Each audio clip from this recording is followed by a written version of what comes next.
Isn't it a paradox, like that the World Economic Forum suggests that it's a most in-demand skill to have, right, these days and in the future? And there are so many people who are not feeling that they are creative. Ieva Martinaityte has spent 2 decades of her life studying creativity and creative approaches and frameworks. What helps us to be more creative on some days than the other day? She's the founder of the Creativity Lab UK and also a professor of creativity and innovation. One of her favorite creations is the daily innovation practice cards that she has designed to help people spark their creative geniuses through simple daily practices. This idea that, creativity is only for exceptional individuals or creativity is only for artists. I mean, what a nonsense. We are very excited to have Ieva Martinaityte with us today here in the studio. As a kid, I was like the high achiever, like good grades in class, participate, challenges, quizzes and everything. But I always felt like I was not creative, and it would make me sad, like I would want to be creative, but for some reason I couldn't find that creative side.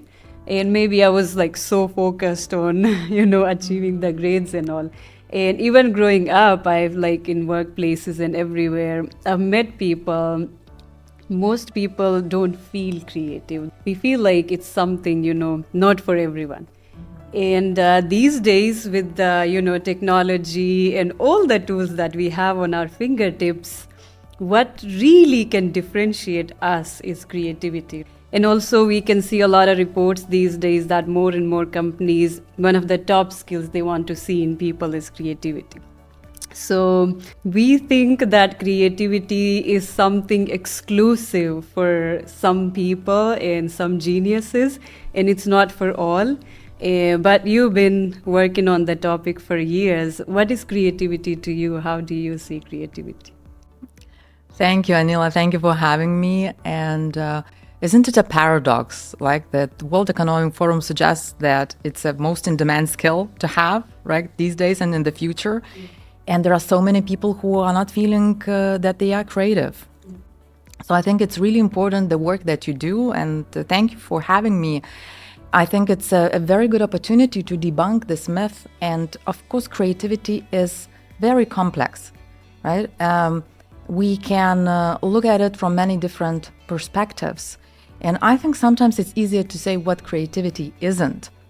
So for instance, think about if your life was every day the same, like you wake up at the same hour, you have the same breakfast, you take the same road to work, you meet the same people every single day, you drink the same cappuccino since you started drinking coffee, you don't even experiment with different types of milk that is available, right? So it's the same over and over again. So how can we expect to create something new if this is not the creative way for me? It's nothing wrong probably with this type of living, if you like, living and working.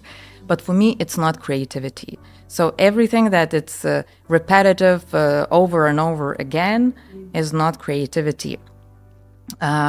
So in research, we have this, definition that creativity is generation of new and useful ideas.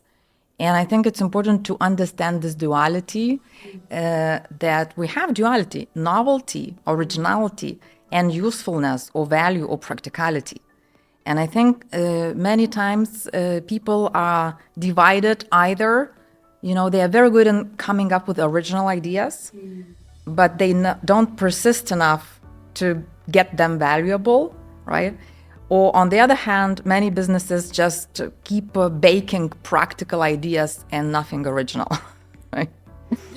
So if, and then, going back to this idea that, creativity is only for exceptional individuals or creativity is only for artists. I mean, what a nonsense, right? I mean, creativity, art, of course, is one medium for creativity, but it's only one of many, many, many. Right? So you can be creative as an entrepreneur, right? You can be creative as a scientist, researcher. You can be creative as a cleaner, as a nurse, as a medical doctor, you can be creative in any job. And this is actually why my journey started in creativity, exploring, examining whether creativity can be sort of beneficial for any type of job. So context is important, right? Defining that, and also self-expression. So it's another context, right? Creative way of living is another context. So context is important when we think about what is creativity. And then the scale. What about scale? When we think about creativity, we think breakthrough technological innovations or, art pieces. But what about I created something for myself and I'm very happy about it and it's original and useful for me. For no one else, I don't care, right? It is micro creativity. It's a small scale creativity, but it's a very important part of our lives, right? And then we have this in the middle, professional creativity. So generating ideas that are novel and useful in my work, and then that is also appreciated by someone else, right? So it's complex. It's about define the context. Think about the scale, right? Then we have, creative personalities, creative environments. So it's like a 4P for someone who is interested in frameworks that gives different perspectives for creativity. So we can look at it as a creative person, creative product, creative process. So creativity is also a process, and place or, the environment of creativity. But for me, these days I'm very interested also in a fifth dimension, which is state, a psychological state, right? So it's a more dynamic approach, right? So I am curious to explore what helps us to be more creative on some days than the other days. What makes our day creative? What can we do to enter a psychological state which is conducive for creativity? Fine, it's difficult to define, but if we want to simplify, it's a generation of new and useful ideas. And then you bring it to marketing, you bring it to HR, you bring it to entrepreneurship, to research. You can use that definition. You can look at it as a creative process. So creative person is only one perspective, right? I love it. Thank you very much. Thank you for debunking this for us and opening creativity for everyone and really opening up the scope that we can be creative in any area of our lives if we want to be. I think what is more convincing if everyone who is listening, right? So everyone who is listening, think about what is the smallest particle. What is a cell? So we have skin cells, right? What is a creativity cell? And for me, it's an aha moment, right? So, and if we think about creativity as a series of insights, of aha moments, right, then everyone is experiencing insights and aha moments. Everyone, every single individual. So I hope that we debunk this myth that creativity is not for everyone. It is for everyone. It's our natural resource. It's a very precious resource. We just need to probably reconnect with it and learn how to practice it. Favorite part. Yes, I love it. There are moments, when creativity is something, I don't know what it is, but it's something, it kind of runs in your blood type. And if you don't feel creative, you always have that craving. I personally feel like I have that craving. And when I was at job, even then I felt like I'm doing everything. I have a structure. I know what to do. I know my job very well, but I don't feel creative, and it would just, make me so sad. So, but it's a very different approach to go through your day-to-day moments and really, have those moments of aha moments and just be there in the psychological state as well, to really feel it, experience it, and then embrace it. And maybe the feeling would be different for people, right? Just trying to see if they have a side which is like a bit more creative, that's more connected to their own authentic self. Cool. Yeah. So I tried my best to make to plan the podcast a bit more fun, as you like to have fun. So we are gonna have some fun, and I'm gonna ask you a question. Yes. So if creativity was a movie character, I'm trying to debunk it more for people. If it was a movie character, what would be its top features? Do you have already like a character that you really like, or you can just create something from your imagination? Oh gosh, I'm not that good in movies, you know. I think if I choose to watch something these days, I would go for stand-up comedy to relax my brain.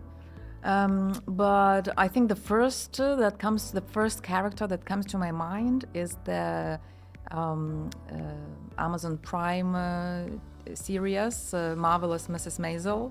I'm sure. Have you watched it? I've seen Marvelous everywhere. Everywhere. So Marvelous Mrs. Maisel, I think Rachel Brosnahan plays the character.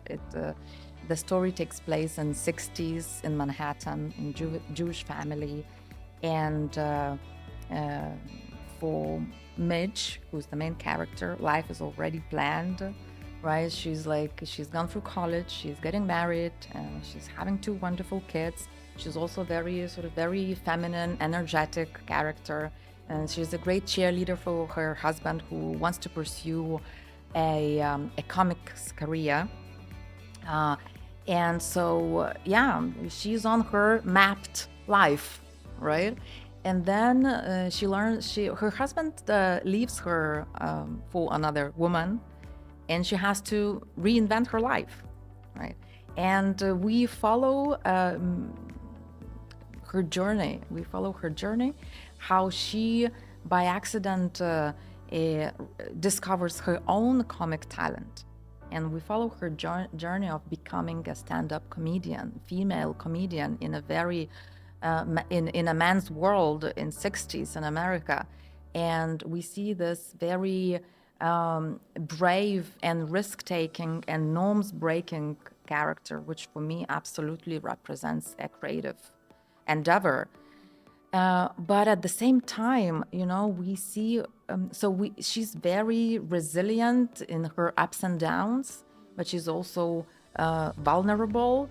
So she likes breaking norms, but she stays very committed to, also she values she's committed to traditional family values, meaning that she's sensitive, she takes care of her kids, or at least she tries to do her best, and she's a good daughter, right? So then you start seeing those different poles, like taking risks, being brave, breaking norms, but at the same time maybe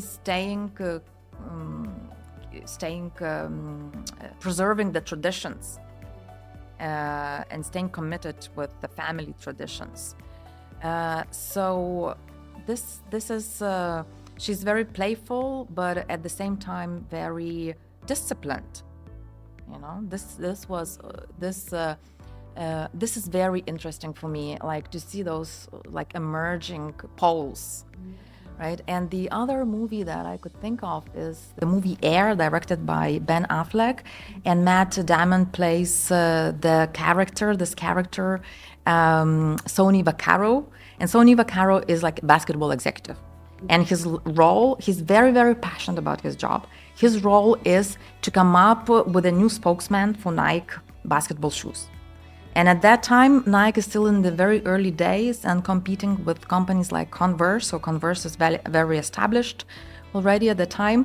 And Sony Vaccaro, who's very passionate finding new talents who could then, advertise Nike shoes. He spots Michael Jordan as a new talent, and he tries to recruit him. So why I thought about Sony's Vaccaro character is passion, is dedication, it's perseverance, it's very good communication skills. He was also very good in influencing and communicating his ideas. So for me, when we talk creativity, is never about generating your ideas in your head. It's never only, right? We spoke about aha moments, right? But what happens next? It's how you communicate your ideas and how you bring your ideas to life. It's also a creative process. But at the same time, being very sort of determined and dedicated in his work, that character portrayed beyond work, portrayed as a quite a, can't say lazy, but we don't see, so this guy works in sports industry, right? We don't see him like exercising and disciplined and very sort of determined with his life goals. No, he is determined and persistent and passionate in his work. But at home, we can see this guy, sitting on the sofa with pizza and beer and, sort of laid back, a little bit maybe lazy, if I can put it like this, guy. So again, we see those polarities. So what is interesting that Mihaly Csikszentmihalyi was a professor of psychology, and many people know him as the flow, right? And he did this amazing study. He was following more than 100 creative individuals for about 30 years. And he concluded that productive creative individuals many times sort of carry with them personal characteristics that can represent different poles.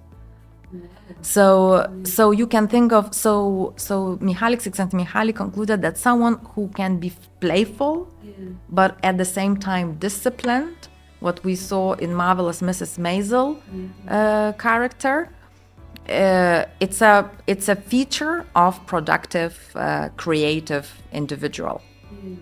And then and someone who is maybe extroverted and outgoing, but also wants to have a solo time. Someone who is challenging norms, but also is conservative, right? So I think what we can learn from this, and what I can learn from this, what I learned, is that we sometimes limit ourselves in this. So we see this creative, so creative person for someone is what? It's like chaotic, spontaneous. What else comes to your mind? Lazy, confident, procrastinating maybe, right? Like all over a little bit. Sometimes Aloof, not maybe too organized, right? And then, but productive creativity is not only all these things that what we said. So I think it's important also to understand and open up to and embrace this duality of creativity. So for me, it was, I'm not organized and planful because I'm this creative individual. But wait a second, it's limiting, it doesn't help me to achieve my goals. So I think opening up and having on the table both, yes, playful and discipline can be in me, in the same person. It's liberating. So for someone else who thinks, maybe I'm not a creative type because I love ticking boxes, I love to do lists, I love when everything is tidy, I love to achieve goals, I'm very sort of, organized. It does not mean by default that you are not creative. This is your nature. It's amazing that you are organized, but you can open up and explore the playfulness side, the adventurous side, the spontaneous side. Wow. I never thought about it like that before, no. But it makes complete sense. Like, having these two poles, like letting it go sometimes, but sometimes really putting your head down and getting things done. The discipline in not being very disciplined, like it's something now it looks like more of something you can harness consciously. It's not like God given, it will just happen. But now you make it more attainable. Like when I was listening to you, I was literally like, okay, 1, 2, 3, 4. I know it's like lists cannot be like very practical. People like to give lists a lot, but I could see some things that people would do. Like as an introvert, me putting myself out there and exploring the extrovert side of me and, challenging myself, it could open opportunities for me. And, there was this research where they said like when people start to travel and experience new experiences, our brain rewired. So we built more connections in our brain. So more like how experiences would build more connections in your head, and then what it would translate into your day-to-day life. That's amazing. Yeah, absolutely. And yeah, you put it very nicely. I think we can explore this further and come back to this. Yeah, I get this very often, like, how can I sort of expand my network if I am introvert? But we can keep it for later. We can keep it for later. Speaking of harnessing creativity, I've read a lot of your articles on LinkedIn and a lot of your caption posts, and you speak a lot about it, but then even in class you would share some funny moments of, like standing on the roadside, not talking, and seeing how people respond to how you feel. So I would like, could you share one weirdest thing that you have done? The most weirdest you can say, in order to just challenge yourself or unlock that creative nerve. Yeah, I think I wish it was me talking like 10 years ago. So I think I would have done, at that time I was doing many more extraordinary and weird things.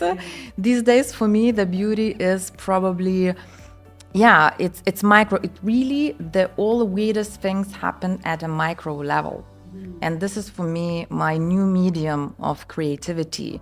It's like, micro, such as, I don't know, you walk on a street, you meet someone, you say, oh my God, like she looks, wow, what a coat, and you say, wow, you have an amazing coat, and that person smiles and you have a different day, right? So the other experiment that I was doing, so most of the weird things happen either in my head or because I talk to strangers. So in my head, I was doing this experiment. I think it started during COVID, so we were not having too many different stimuli, right? Yeah. So I decided, I don't know why I decided to do that, but somehow I decided that every time I'm opening a new door, I'm entering a magic world. Right. So, and a new door, literally a new door. Like if I go from my bedroom to the bathroom, I open my bathroom door and I enter, I don't know, like a Thai spa. Or if I leave my house and I open my car's door, like I am entering this, I don't know, my spaceship, for instance, right? So it's like nothing. The life goes on. The life, everything is ordinary. But the feeling was totally different. I suddenly felt like, oh my gosh, like what's going on? Like I'm like Alice in Wonderland. It felt very different. Yeah, so this is my sort of new avenue for experimenting. Amazing, something I would like to try. Yeah, so really like the most extraordinary things happen when we do something very ordinary, but maybe just putting a new twist on it. Yeah, amazing. I'm gonna give you last scenario before we move on to the serious questions. As we spoke about this earlier, like so many people don't feel creative. And you also said, like we associate creativity with some sectors, some industries, some people. And then most of us, we do want to be creative. Like, who doesn't like to be creative? Like, and then you said we have a side, like everyone can be creative. So imagine like you have these people like me, highly blocked, they have a creativity block that they want to break out of, and you were to organize a picnic or maybe something, any activity for them. So what would you do then to really help them stimulate their creative nerves? Wow, wonderful question. Wonderful question. So, I think first of all, you say picnic, right? It feels a little bit too static for me, right? So imagine you are invited for a picnic, right? But in your invitation, it says, let's meet in a train station. So think about Vilnius train station. So this is our meeting point. There is not so much information in that invitation, right? So it's an email. You got an email, you're invited to the picnic, but you have to meet in a train station. You don't need to worry about getting tickets or bringing food. You just need to wear something comfortable. And you don't know the people you are meeting. But you are promised that, it will be a safe space, right? And so you know the time you are leaving, and you know the time you are coming back, and that you need to wear comfortable clothes. And okay, you decided it's time. You cannot live with this feeling anymore of feeling not a creative person, and maybe it's organized by someone, by your friend, right? So you trust that your friend will do a great job. So you come. You come to the train station and you meet 12 strangers you never met. You get on a train, and there are people who facilitate the conversation. So on a train, you realize that you have a coach dedicated only for you. And then the magic starts happening. Right? You are asked to share your why you are on this train. What are your challenges, maybe, where you are in your career, and the magic starts happening. And in 1 hour, the people you never met in your life before, you are connected to them, you are hearing their stories, you are supporting them, you feel like it's a safe space to have diverse perspectives. And in 1 hour, this group of strangers already know quite a lot about each other. Yeah. And why? And why is this? Why it's a train? Why it's a train, and why? And is it? It's not it. It's not it. To be continued. But I think the invitation to take a train 1 hour and a half. Okay, it was an invitation to take a train 1 hour and a half away from Vilnius to have this picnic. Is because the train, the way I see it, so imagine that in your life you either sit still, right? We sit a lot, or you move. I don't know, you walk, you exercise. But in a train, and usually when we talk to each other, we stay still. But on a train, we are, how can I say, we sit still and move at the same time. And this is what I think is beautiful, because we are in a different psychological state when we are on a train. And this is why it's so much easier to connect with strangers. So this is one reason, this is one reason why I would start with, if it's not a train, then we have to walk about 1 hour to the picnic. But if we walk, it's different, because you have to be in pairs to feel it comfortable. On a wagon, in a coach, you are listening to everybody, right? And only then picnic. I would use picnic probably for some. It won't be a major part of our experience. It would be only small snippets when we have a very colorful food that would allow us to use our all senses. So maybe through something that has not only taste, but maybe there will be sound, of course, natural sounds, but maybe we can play some music. But food that also has a smell, a texture, certain texture, so it's tactile, something that we can eat with hands. So I think the principle would be to design an experience where we are using all our senses, right? And so it's a different place, a physical place. So first on a train, then in nature, people that you don't know, so diverse perspectives, right? We use our senses. And it's a little bit, I'm cheating a little bit because I have a similar workshop, right? Actually, in reality happening. So it's not necessarily a picnic, but we have an experience that starts on a train. But so I used this scenario. Is the workshop like outdoorsy workshop and you go on a train? Yeah, so the beginning is exactly. It's just instead, when is the next workshop? Well, we can definitely do it before you leave. So I had really transformational experiences where exactly like the person, someone that I know, she was saying, when I asked what's your relationship with creativity, she would say, I hate it. I mean, this is not me. This creativity is not me. Yeah. And then after all day experience, so it was a day experience, right? So we had really food, but also there were a lot of exercises that we did in different spaces, physical spaces, right? One being in nature, one being in a sort of co-working space, and one in a train. But then the woman who attended, she said she hated creativity in the beginning, and then at the end of the day she said, well, so you know what?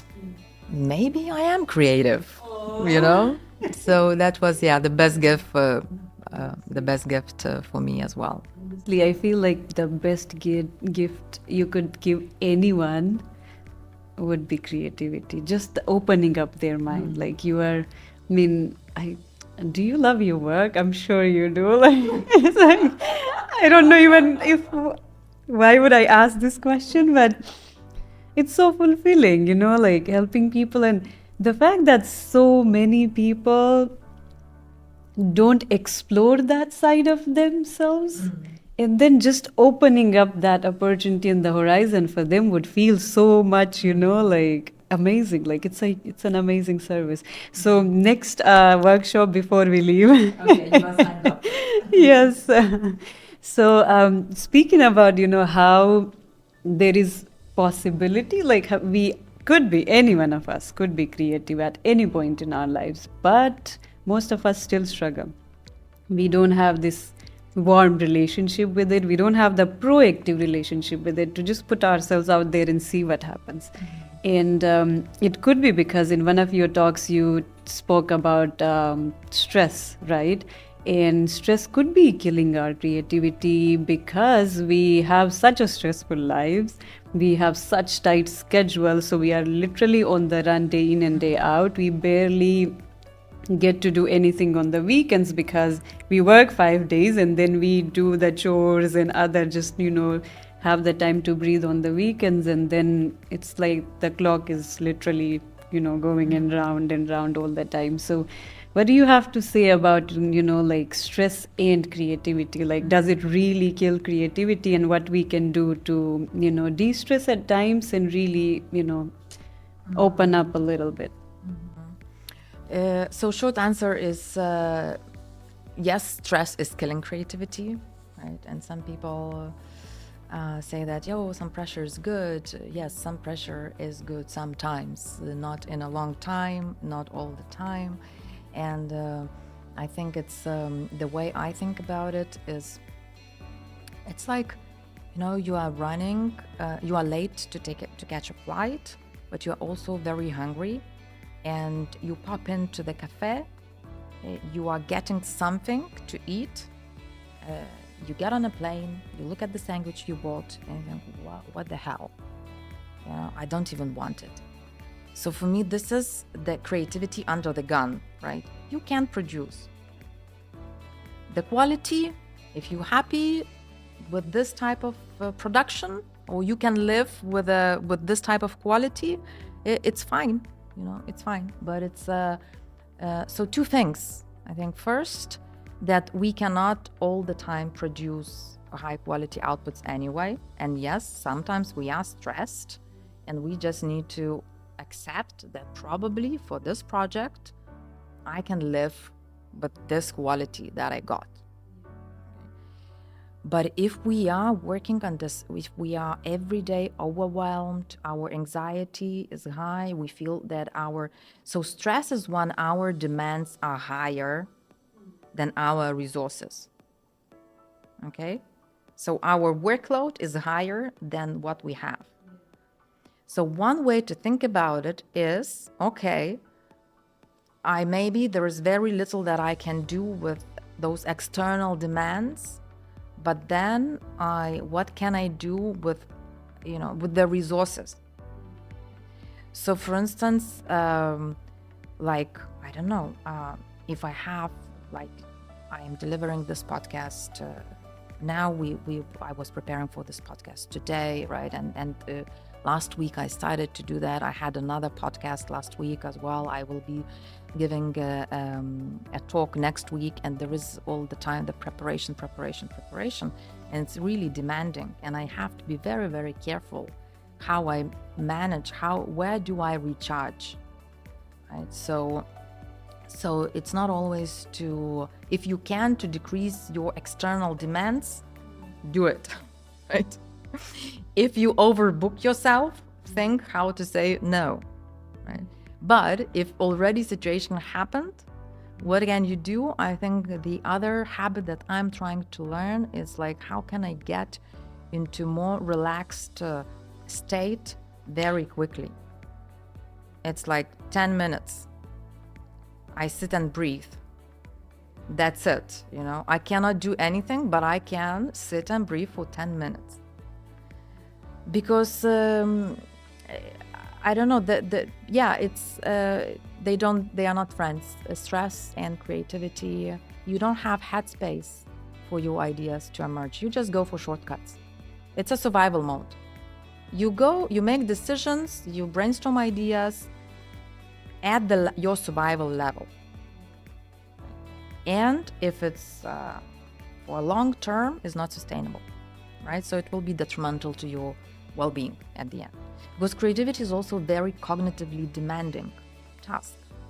Because we are trying to make connections in our brains that we have not made before, right? We are trying to come up with something new.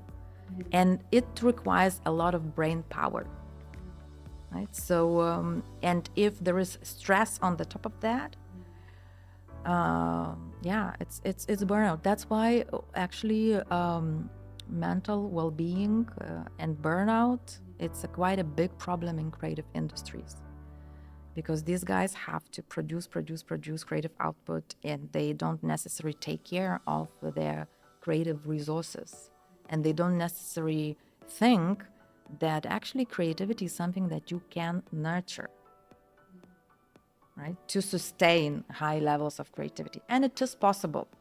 It is possible, but you have to take care of it. It's not a default mode, high levels of creativity under high stress conditions. It reminds me of Csikszentmihalyi's the flow states theory. So I don't remember all steps, but they were 4 stages. One of them was like, the third one was, I guess, like you reach that exhaustive, stressful stage, and then you let go. And then the creativity hits and the flow state hits. You create, you do something, and then you recover. So the 4 stages, there was this period of recovery, because obviously, like, there was stress, but there was flow state. Now you are like, you used all of your resources, and then you are recovering. Interesting. Thank you very much. That was like a really nice way to look into how stress might be killing, our creativity, and how we can organize or live our days more mindfully and see it in a way that, just like do some quick things like breathing. Or I took a course on a dynamic meditation method recently, and they were training you to really like quickly get into your alpha state, so you don't have to sit there for a longer period, and that you could do like any moment in the day, and it was really like faster getting into the states. So yeah, so that was really nice. Yeah, it's on the Mind Valley site, which was, I loved the course. It was really cool. So things like that, help us. But that kind of, what you said kind of contradicts my theory. Yeah, I love contradiction. Yeah, because I always felt like whatever last minute work I did, it turned out good, like the last minute essay went well, the last minute personal statement got accepted, the last minute, idea to, create a play, like 2 a.m. in the morning, you changed everything, you went and you played on the stage, everyone loved it. And then people, they share with you, oh, I had just sent it in last minute, it got selected, I don't know why. So my personal theory was like, when I'm so much under pressure, like initially I overthink, I procrastinate, and then now I don't have a choice. I have to get the work done, and I don't have time to, sit there, feel lazy, feel stressed about it, overthink anything. So I'm just gonna, okay, just let it go, get the work done. So, and I felt like maybe we kind of like put aside our conscious brain and we let our unconscious take over, and our unconscious has so much information, knowledge in it, right? So, and things just happen and you do it and it turns out good. But that happens when you are like at the peak of your stress, like you have to deliver, you don't have a choice. Does that like correlate, or there's something else happens which I am not able to see? So my take on this would be, and I hear this quite often, and I think in a way this is how I operate as well. But I also think that being productive under tight deadline happens when we put already some thinking before, right? So for instance, it's almost like, you are buying a birthday present. If it's really last minute and it's like you have half an hour, you are in the supermarket and you in half an hour you need to be in a party, and it's your friend and you want to buy something nice, but like your mind is scattered, you don't know exactly, you haven't put any thinking before, and you are just getting something. Okay, you bought a present. Okay, your friend said, I like it. Okay, was it really the best present for your friend? I don't know. But if you thought about it and then went to the supermarket, right, there is more chance that you will you will buy the present personalized for your friend. So with being under pressure, I think it's not that, oh, you have 2 hours, you start from zero, and this will work. Probably you spend maybe during the week, you were jumping, connecting with a problem, with a challenge, with a task. So you already did some preparation, some reading, you took some notes, and now it's a delivery moment, right? So this is absolutely true, how it works for me. So I would collect information, take notes. Maybe I start a week before, and this is actually could be this could be a creative content strategy, the way we create content. So you start from taking notes, and then before the deadline you synthesize, right? But you do your homework. Now, Teresa Amabile, she's a Harvard professor. She's like the creativity professor of all times. I don't know, since I started my research.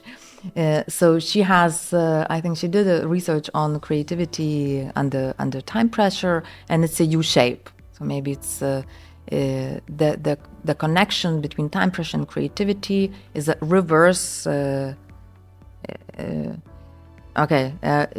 me put it like this. To some extent, time pressure is good, but if it's too much, then creativity declines. So yes, it's a reversed U shape, right? So some levels of limitations, and in general, limitations are good to some extent. Financial restrictions, constraints, financial constraints, time constraints, maybe some other resources constraints. But if it's, if I just started and I just have 2 hours to finish the task, probably, I don't know, many times I freeze. It could happen, yeah. I just submit whatever I can live. Okay, I have to live with this quality of work that I just submitted, which is. I also remember this. Are you into basketball? No, me too. But someone told me about Steve Nash. So he's a big star in basketball. He was twice NBA most valuable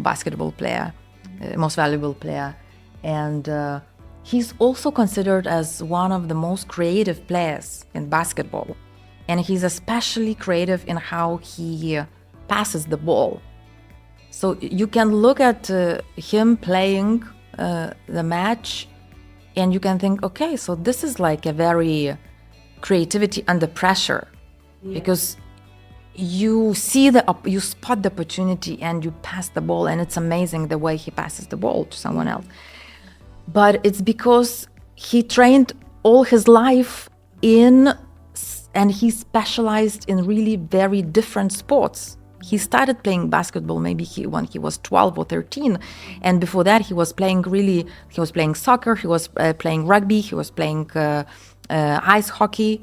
So he was training, he was multi-skilled when he entered basketball world, and he, through a lot of practice, now he was able, then during under time pressure, he was able to perform creatively.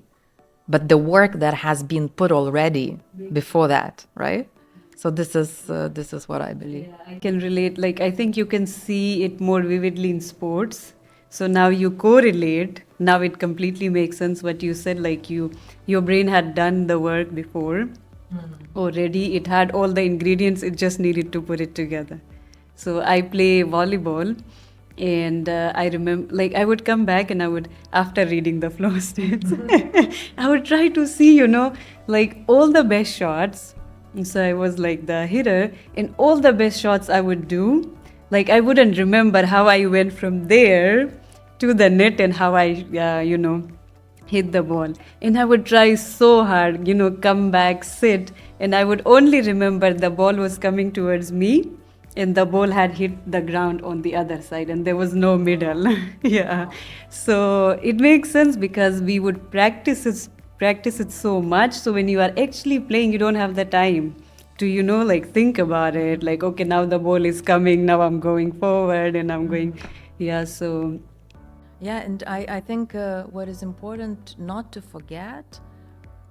So I think once I was asked a question of, what would you recommend to those who just started, who are early stage in their career? How can they be more creative? And I think it's important to remember that knowledge and learning, it's like cousins of creativity. So you need to gain certain expertise, like building on this sports example, or even in arts and science, in any job. You need to gain knowledge, and you need to gain skills, and only then you can improvise. You can start improvising.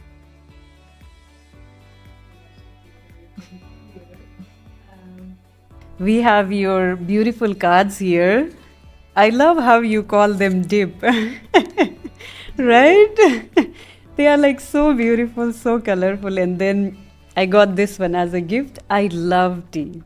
Like, tea for me is not a beverage.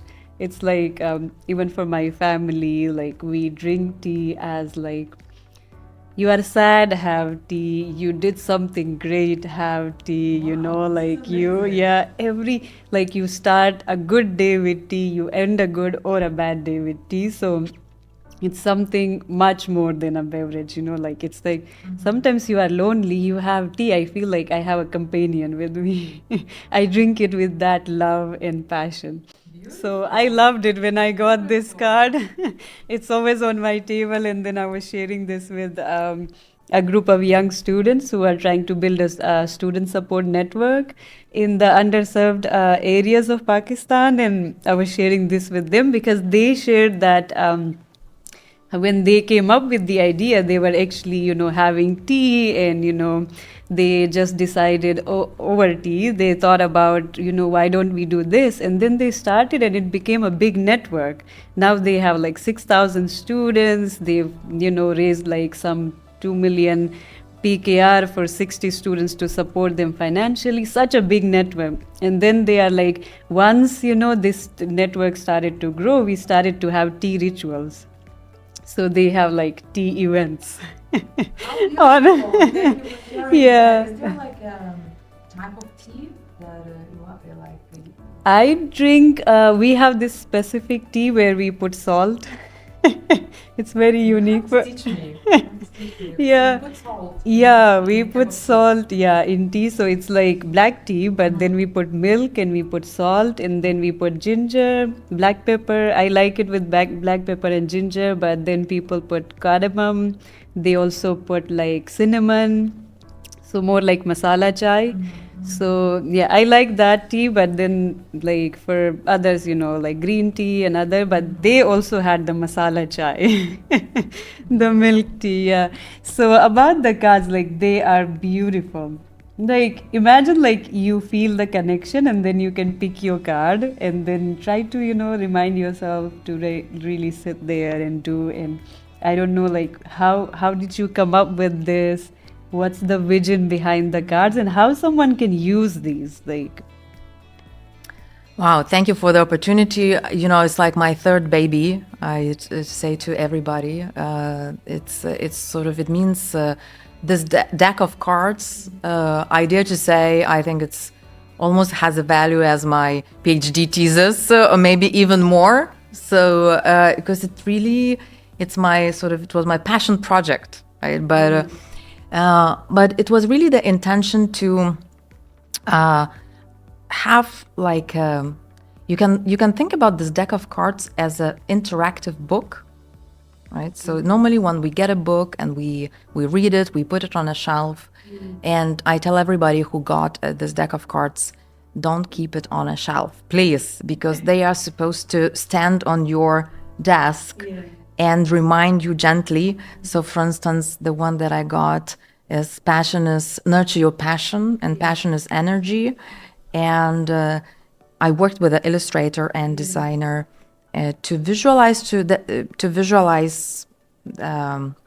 strategies, really creative strategies that are science backed. So I think so cards are a part of the method that I teach. Right? So when you ask the question, what was the weirdest thing that you've done? Like, these are really, my intention was to come up with some very, very simple things that everybody can do to inspire creativity daily, right? And whether in work or in life, right? And then, so this is cards, you can use them individually, right? And really keep those nudges. You can have nudges on your desk, on your fridge, on your anywhere on your shelf, right? But this is the invitation to pause, to take a creative action, to recharge your resources. And there is a method behind it, and it's also the sort of different levels. So like level 1, you can just first of all just spend some time and browse for the content. They are quite content heavy. So every card would have a piece of research, a piece of advice, also an example that someone is using this strategy, some eminent personalities like, I don't know, Steve Jobs or Maya Angelou or Barack Obama, some artists. So yeah, just you need to spend some time reading them. And then you notice the color coding. So some are yellow, some are, green. So my intention was to dive a little bit deeper into level 2 and understand, okay, so there is this, 28 different strategies that are research backed, but which one do I use when? Okay, so we know that walking, for instance, is associated with a higher psychological state. So if you have a deadline, I walk.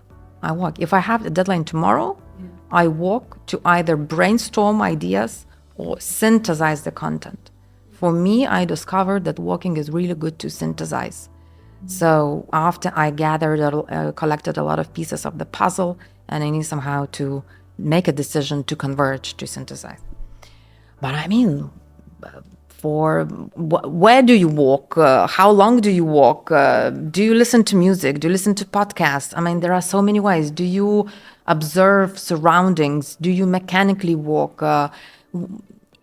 So I teach people to experiment, but we know from research that a mechanical walk in silence, whether in nature or in treadmill, is definitely much better than simply sitting at your desk.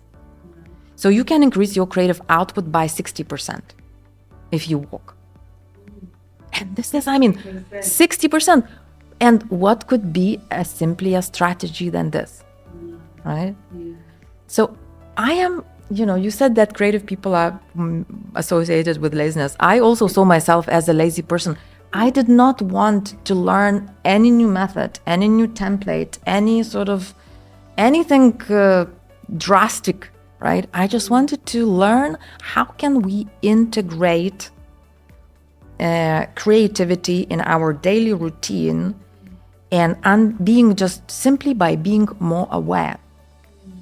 So for instance, I go to the gym not because I want to be fit and grow my muscle mass, or that I go to the gym because it gets me into a psychological state, in which I want to take action.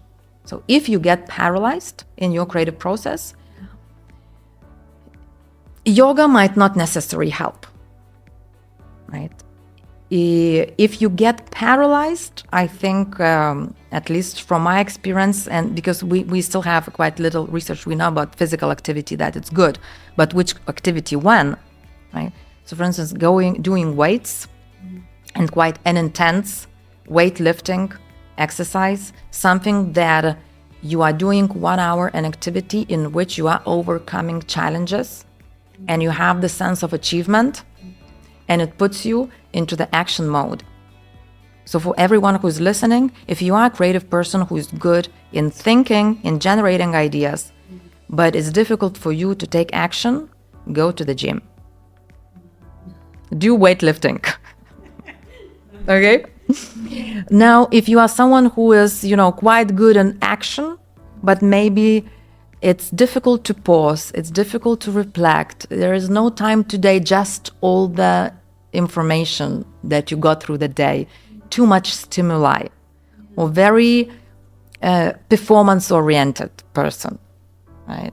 Wants things to happen quickly. Go and exercise yoga.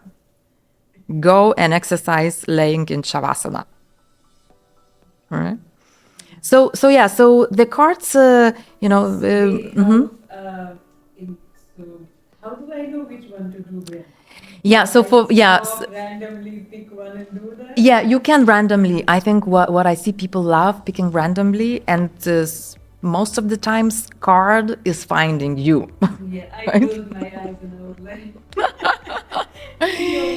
Yeah, card will always your card will always find you, right? So you can just pick and choose.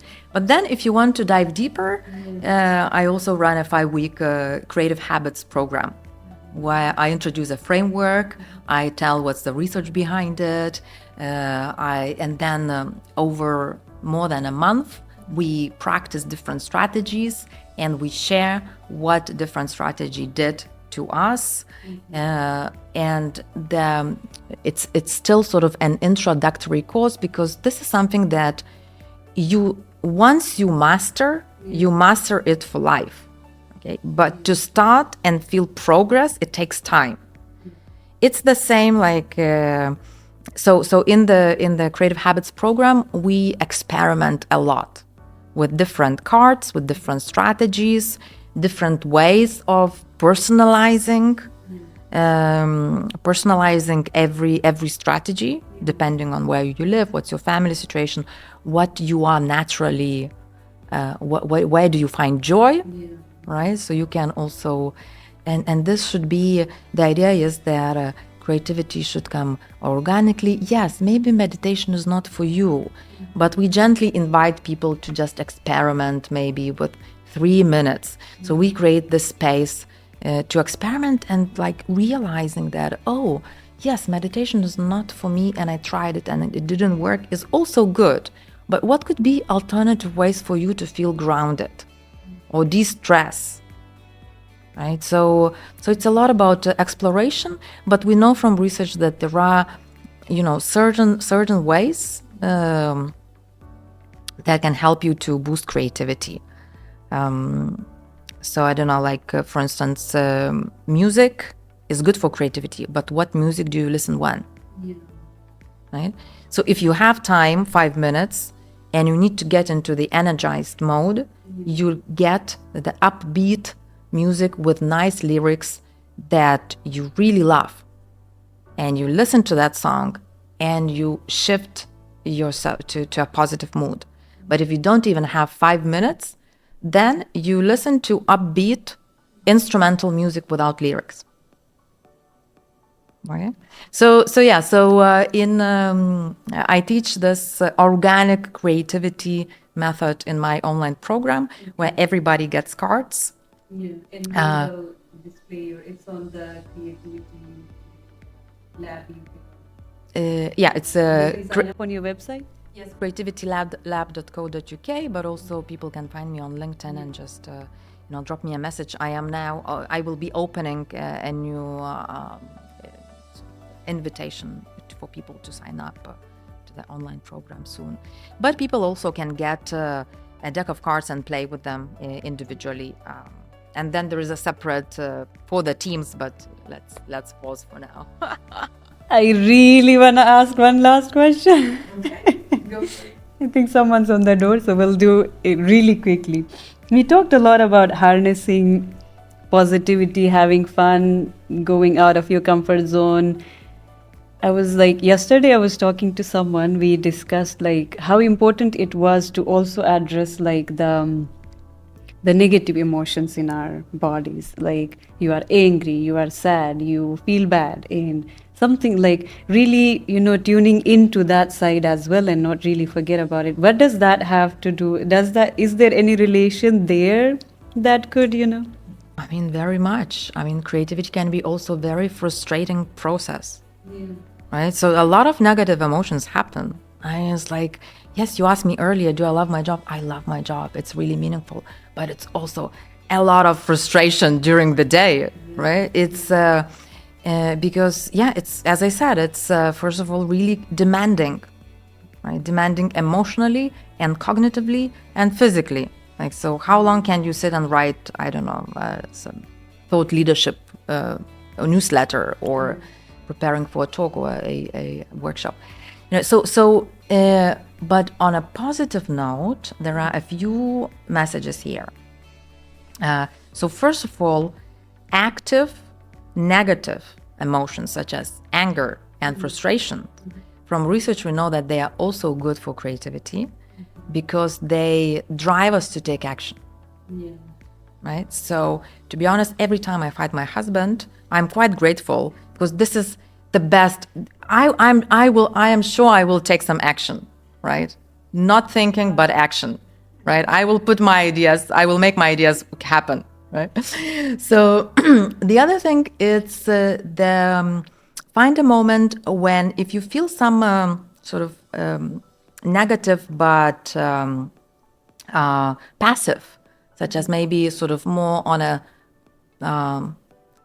depressive side, right? So and then if you manage to shift to a positive effect. So if you shift to depressive mood, but I'm not talking about sort of deep depression, nothing like that, but some sort of negative, critical self-talk, or you just feel you are feeling down, the things are not happening as you wish. And in 5 minutes, if you are listening to upbeat music with lyrics that motivate you, or you went for a walk, or you talk to someone, if you manage to make the shift, that moment of shift also feeds creativity. So the shift itself is good. So, but of course, it's a big part. It's a big part. It's not necessarily a dark side of creativity, but I think in one ways, coming up with this DIP, daily innovation practice method, the intention was to help people to overcome creative blocks and nurture their creativity daily, so we experience creative blocks. We experience less creative blocks. Awesome. Thank you very much. Loved our talk today. Yeah, thank you so much for sharing your decks, sharing your knowledge, sharing your time with us. Thank you very, very much.